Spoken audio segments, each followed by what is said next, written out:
Saying miracle, that's big chill. Give you zero, no good, good. That's a board wipe, no refill. We absolute, that's overkill. That destiny, you adopted that. I'm a hero. Yugi peoples, welcome to the discussion video. Alright, so in this video, we'll talk a little bit about my Omni hero deck that I've been playing and the case tournament and the locals that I won. In the case tournament, I did end up losing in top 4, and in locals, went undefeated. So, yeah. Talk a little bit about that deck. First of all, only one Ferris. Didn't really seem like a problem or issue at any point. Most of the time, just like off of a Hero Lives or a Stratos, I'm searching Ferris and, doing, Ferris things. Yeah, I mean, sometimes I do feel like you kind of want the, how do you say, the extra Ferrises off inside of there. But, it's kind of like a situation with increase. There are times where I draw like multiple Ferris and I'm like, I don't need multiple Ferris. I needed, this or that.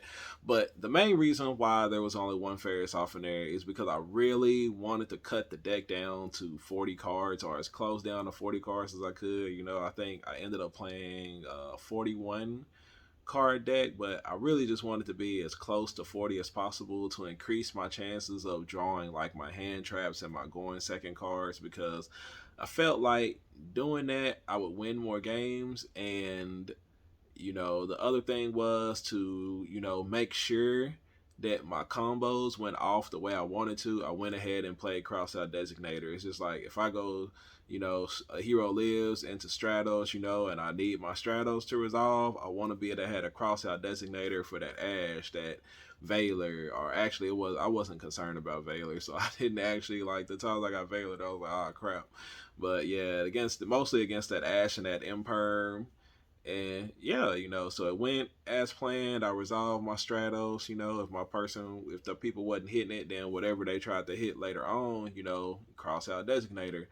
Now, Crossout Designator was definitely a MVP in this tournament. Like, I crossed out so many cards, even a what was it, even a triple tactics talent I got to cross out and stuff, which, for all my knowledge, it could have been a game winning cross out right there by hitting that triple tactics talents. I did run one talents and one thrust, for the ability to be able to cross those cards out, and there's just, the card is like really, really versatile because you don't know what exact, counter your opponent is going to draw to, the board you build or to the board you're attempting to build if you're going second. So, Crossout Designator is able to hit, so many different things, whether it be Nib or Ash or Imperm. Like I said, I hit triple Tactics talents, thrust, it can hit D barrier, it just so many things. Whatever you include off inside of there, you have a chance to cross it out. And it definitely, I think there were about 4 times where I had to cross out Nib, and what it was is I was kind of able to play through my opponent's boards. It's just like after you learn how to win with your deck, you learn how to play through your opponent's turn. You learn what you need to activate, what you need to do in order to win the game. So one of the things that I did do was, summon like into, fields that I was able to break, or maybe my opponent's field was incomplete because I drew a hand trap. But, I wanted to go to the OTK. I didn't want to give them a second chance to win. So if I had cross out in my hand, like, when you have that, you have no fear of Nib. Like, I ain't worried about Nib. I'm going in, you dying this turn. And I crossed out 4 Nibs in that were trying to block my path to OTK, and I think a lot of players were, there were quite a few of them that were upset about it, but hey, that's why you play the card. I think there was even one game where it was crazy. I started off with Crossout Designator, and then off of E-Hero Graceful Charity, I drew Call by the Grave too, and I was like, oh, we are going all the way in now. So yeah, that was pretty disgusting. That was actually in my top 8 match. So yeah, the deck has been performing well. I feel like I've made better choices. My knowledge of the meta has gotten a little bit better. trying to figure out like where to hand trap certain decks in order to win. Now, one deck that's becoming really popular inside my area is like Bestial Dragon Link, and we know how horrible of a matchup that is. When they're summoning Magnemite, oh, they get to search another Bestial, which means they're banishing another one of your heroes. Like it's rough out there. And so in the case tournament, we were going into top 8. You know, 3 of the decks, I want to say 3 of them were Bestial decks. So I was like, man, there's a big chance I'm just about to play against Bestial Dragon Link, and I did. But fortunate for me, I don't think he drew any Bestial monsters, so I was able to win that matchup. Pretty luckily. Crossout designator on Nib was played a big part in that matchup right there as well. So yeah. um at the locals tournament, there was actually like a play where I got after I'd added the Ferris, I got drolled, and I didn't actually have the crossout designator, so I ended up having a hand draw in my turn. But having hand traps inside of the deck, I actually drew like the Nib, and he was on Punk Synchro, and as he went into his thing to get ready to enter his 5th summon, increase is a trap card, is a continuous trap card. So, and it can be activated during the main phase, in your opponent's main phase. So, when he was getting ready to hit his 5th summon, I go ahead and activate it, increase, attributed off that Ferris that I had, special summoned and had to stop because my opponent had drolled me. It was just like increase effect, summon Valiant to send Shadow Mist to add the Liquid Soldier, because I had Miracle Fusion in my hand, and I also had like now I have Shadow Mist and Stratos inside of there. So I felt like if I wanted to Miracle Fusion, then I had the option, and I could special summon. Well, no, you can't do both of them. So it was either like I can either special, depending on how he ends his board, I can either special summon back from my grave with my Liquid Soldier, or I can use the Miracle Fusion with him and somebody else in order to draw 2 cards and actually be able to do something. So it just kind of depends on what I ended up drawing for the turn, and I did actually end up using him the normal summon off of. I didn't end up using his normal summon effect. I just normal summoned him, activated Miracle Fusion, and proceeded to win the game. But the thing is like I said, I got drolled. I forgot, I didn't even tell the rest of that story. So I got drolled, and when he was getting close to his 5th summon, of course, because I keep saying that I had the Nib, so I activated my increase effect, increase in the Valiant into Shadow Mist into Liquid Soldier, and then after all that resolved, I nibbed him. And yeah, all he had was I think it was one of the Synchro Monsters effect where it can special summon one of them back. So he special summoned it back, but there was nothing else that he could really do after that. And I proceeded to OTK him the following turn with the Miracle Fusion into the Liquid Soldier play. Yeah. So yeah, it's just like learning how to use all your cards effectively. Even though I got drolled, having Nib, having hand traps inside of there actually helped me to still be able to win that game. And that is one of the things that I wanted to do when I was building a deck. Why I didn't want to play 45 cards, like. I feel like 45 cards, is it's pretty good, but there are sometimes in certain matchups there are cards that you want to draw in order to be able to win. And one of the decks that I'm always worried about is branded, because it's just like if they gimmick puppet you, it almost feels like you're losing. Which in my first round, I played against that deck, and he should not have beat me. I was so mad. I won game 1, Dark Angel, go bird. Game 2, like even though he let me go first for some reason, which I thought was weird, but he lava golem me. No, that was game 3 that he lava golem me. Game two,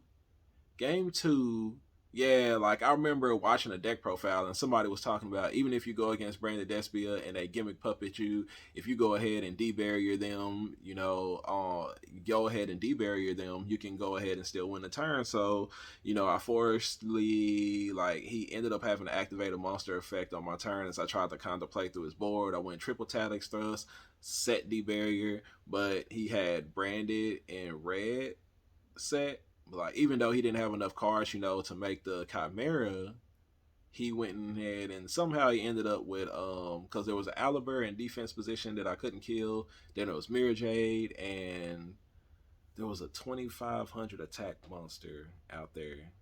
Like, I can't remember what it was, but on board he didn't have enough damage to kill me. In hand he had Branded Fusion, and I had the Deep Prison set, so I was like, okay, I'm good. But for turn he ended up drawing Fallen of Valbaz, which allowed him to normal summon that and have enough damage to, you know, kill me for game. But I was just like, golly, you know, almost, you know, still won the game through the Gimmick Puppet if he hadn't have won the if he hadn't have drawn the Fallen of Valbaz. But, you know, it is what it is. We still ended up winning the match, even though we got Lava Golem game 3. It's just like we were, you know, pretty close to time at that point. And, you know, even after he Lava Golem me, it was just like, dang, I would have to crash this Dark Angel into the Lava Golem, take 3K, and then, you know, proceed to try to, you know, he wasn't gonna burn me for 3K, basically, is what that came down to. So yeah. The case tournament was a lot of fun. It was at, you know, Primal Cars and Collectibles in Fort Worth. You know, shout out to Di, to Tyler, to Naman, you know, and everybody that was there. You know, thanks to all them people who showing up who made the case tournament possible. And, you know, it was just their grand opening tournament. It was a lot of fun. Congratulations to Great House and Creighton and Robert, you know, everybody else in top 4. I guess that, like, when you say Robert, you have to slash that and say Alfred too. For some reason, he was in the picture. I don't know. I guess it was a top 5 thing with the ops for some reason. You know, maybe that's one of their specialties is, you know, getting extra players into the tops. Okay. Yeah, so we're actually going to give the deck, you know, one more run, and, you know, we're going to see how it goes, like, before I switch back to something a little bit more fun. You know, I am going to be going to the regionals and stuff that are coming up, but I feel like the thing about Omni Hero is that, you know, if that's most likely that's what I end up playing at the regional, I feel like it gives me the best chance to get my invite. It's just like the other decks are cool to play, you know, on a local level, but when you're playing in regionals that are 9-10 rounds and stuff like that, and you're playing cards like Grand Mole and Dolphin and what's the other one, you know, whatever, the Black Panther, you know, whatever Neo-Spacians you draw off inside of there are just like so many more chances for you to draw those cards and brick off of them than you would like, you know. And like I said, in the local where, you know, it's like 4 rounds top cut, you know, you're not gonna have as many chances to brick and do that. So, you know, it's possible to win those things, you know, with my, you know, Nebula Neos deck, or with my Cosmos Neos deck or something like that. But I really don't feel like taking it to a regional is the best idea. I just don't. Like, you know, it's so many times where I draw like Grand Mole and Panther, and I'm just like, oh, this is gonna be a rough turn, or, you know, just stuff like it's gonna be a rough game or whatever. But, you know, maybe I might give it a try. You know, you never know. You know, the protagonist powers may be on my side if I decide to do it. So yeah, but, you know, that's it for now. Deck profile will probably be released Saturday or Sunday, depending on when I get it done and want to get it out, because I know a lot of people have been looking forward to that list. But, you know, there's one more tournament that I need to use it in before I let it go. So yeah, we want to play in that tournament before I give y'all the list. Sorry about that. But, you know, overall it's been performing well. I really like Crossout Designator. Dark Angel is still OP this format with Plasma for backup. You know, going into the next format, thinking about, you know, Droll and, you know, just everything that people are going to be playing, you know, is trying to decide, like, is Plasma still worth it? Is Dark Angel still worth it? And I think, like, in the long run, they probably might not be. And the main reason why I say that is because of, what is it, Santa Claus, or everybody wanting to play Kaiju. You know, everybody already starting to prepare for it. And, you know, Meta TCG, who provides my cards, you know, one of the things that sold out with them is Santa Claus. And the reason why is because it can be special summon in defense and do stuff against Pearly. But, you know, if Kaijus and stuff are coming in, you know, basically it forces us to have a monster in attack position. and you know they're just straight up crashing the Dark Angel into that kaiju or whatever it is. You know, they're putting over it in order to get rid of, you know, the little pearly monster. So it's just like Dark Angel might end up like sliding out, and then, you know, it's the same that can be said with Plasma. Yeah, he's really strong when he skill drains up on the board, but you know, when they get rid of him with a kaiju or, you know, Santa Claus or whatever, you know, they're deciding to play, it's just not good. So, you know, and then also going into the next format, you know, Ferris and Increase are becoming a lot weaker because Ghost Ogre, you know, is like slipping back into the format. We all know how horrible that card is for Increase. That's like, but you know, they need it for the super heavy Samurai Pendulum monster. Apparently, you know, some of the pearly cards, I think their continuous search card, you know, those cards are all vulnerable to Ghost Ogre. So yeah, it looks like things are about to get a little rough. We're supposed to be dealing with Kaiju / Santa Claus, Ghost Ogre, and Droll. And, you know, it's pretty hard to try to play through all that stuff. You know, I just think that, like, most of the time you got to hope that your opponent only drew one of those, and, you know, maybe you can cross those out. But, you know, the Kaiju / Santa Claus thing, it ain't really nothing we can do about that. Like, the monsters is gone. It just is. So, but we'll see how the format ends up shaping out. You know, over here, maybe it'll be a little bit different than, you know, what happened in the OCG, and, you know, we'll find ways to deal with it when the time comes. So it is what it is, y'all. You know, heroes. We're not the meta at this point, but you know, we are still finding a way to win, and you know, even when the next format comes, we'll still find a way to do it. So it is. Appreciate everybody for staying a while to listen, and I will catch y'all on the next video. Man, he come through, he level up, he go cool, he's shining out and popping to over 9K. That's a breakthrough. We on top now. Here's a look at our world.